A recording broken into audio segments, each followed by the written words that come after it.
যিশুর নামে আপনাদের সবাইকে অভিনন্দন। ঈশ্বরের সাথে চলার আজকের বাক্য হলো গীত সংহিতা 118 সেখানে 27 পদ।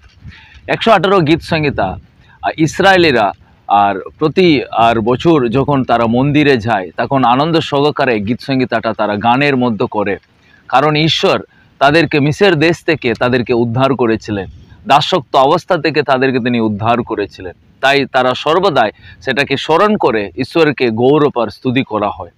তো এখানে এই বাক্যটা এইভাবে লেখা আছে, প্রভু পরমেশ্বরই একমাত্র ঈশ্বর, তিনি আমাদের দান করেছেন দীপ্তি। প্রভু পরমেশ্বরই একমাত্র ঈশ্বর, তিনি দান করেছেন দীপ্তি। ইসরায়েলিদেরকে যখন তারা 400-র উপরে বছর তারা দাসত্ব রূপে বন্দী ছিল, বিভিন্ন রকমের অত্যাচার, নির্যাতন, কষ্ট, তার মাঝে তারা চিৎকার করে ঈশ্বরকে ডেকেছে। ঈশ্বর তাদের আর্তনাদ শুনে তাদেরকে উদ্ধার করেছে।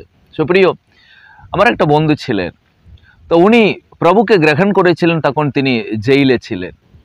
উনি বিনা দোষেই তাকে মিথ্যা অভিযোগ দিয়ে তাকে জেইলে ভরা হয়েছিল। তিনি বেঙ্গালুর জেইলে তিনি অনেক চিন্তায় তার তার তার তার পরিবারের জন্য রোজগার করতে এসে তাকে জেইলে ভরা হলো। তিনি খুব চিন্তিত হয়ে আমার লাইফ এইভাবে কষ্টের মধ্যে যাচ্ছে বলে তিনি জেইল ছিলেন। তখন একজন তাকে নতুন নিয়ম বাইবেল দেয়, সুসমাচার প্রচার করে। সে বাইবেলটা নিয়ে উনি খুবই একটা নতুন আশা পান, এটা কি লেখা আছে। তো উনি খুলতে পড়তে লাগেন, তখন যিশুর কথা তিনি পড়েন। ওখানে লেখা ছিল যিশু আমাদেরকে পাপের হাত থেকে উদ্ধার করতে এসেছেন, নতুন জীবন করতে এসেছেন। তখন উনি বিশ্বাস করলেন, তাহলে এই প্রভু আমাকে এই জেল থেকে উদ্ধার করবে, আমাকে নতুন জীবন দেবে। সো তাই কয়েকদিনের মধ্যে তার জেল থেকে তাকে রিলিজ করা হয়।